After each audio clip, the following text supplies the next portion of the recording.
My name's Adre Smit. I'm a Senior Policy Advisor at ASISA. ASISA is the Association for Savings and Investment South Africa, and our members are all the asset managers in South Africa who manage pension fund monies, as well as all the life insurance companies. So really they represent the savings industry, the long-term savings industry in South Africa.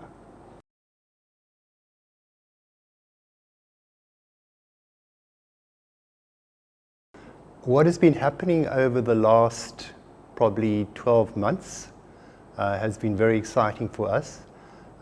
We come from a long relationship with our National Treasury in trying to create the enabling environment for the private sector to assist government in funding infrastructure.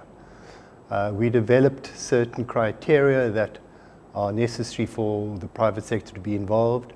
The most important one is government policy being consistent. You can't say one thing today and then do another thing, or if you've entered into a contract and then 5 years down the track you change the rules of the game. That just goes to chase away potential investors. The other important thing is to have a pipeline of bankable projects, because unless you have that, the private sector isn't going to gear up on resources, skilled resources, to be able to participate in that space. And then the third thing that government needs to do is to involve the private sector at an earlier stage in the development of a project, not to bring them at the end, because there may be certain issues in the project that it doesn't make it bankable. So they've wasted a lot of time, a lot of money to achieve that objective. But what has been happening over the last 12 months, the major inhibitor to South Africa's infrastructure program has been a lack of skills within government to prepare projects properly.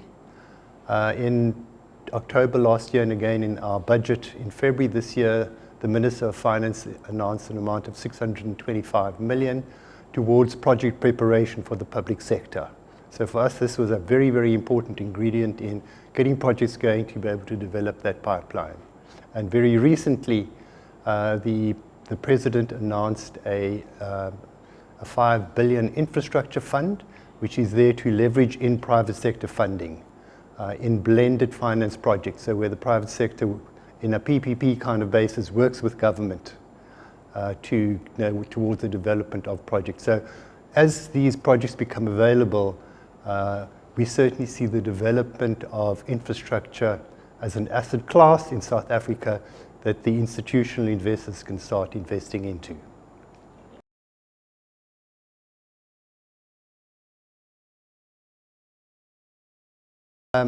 I've sort of covered that to a certain extent, because where we are contributing is engaging with government. We spend a lot of time building up credibility with government to develop structures and processes that make them comfortable and our members. So therefore, that's the way that we've been contributing.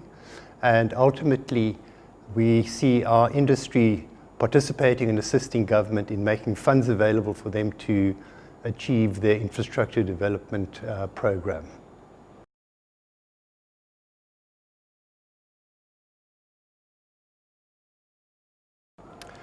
Just from the experience that I had this morning, after my presentation, I was mobbed, if I can put it that way, by a couple of people wanting to speak to me.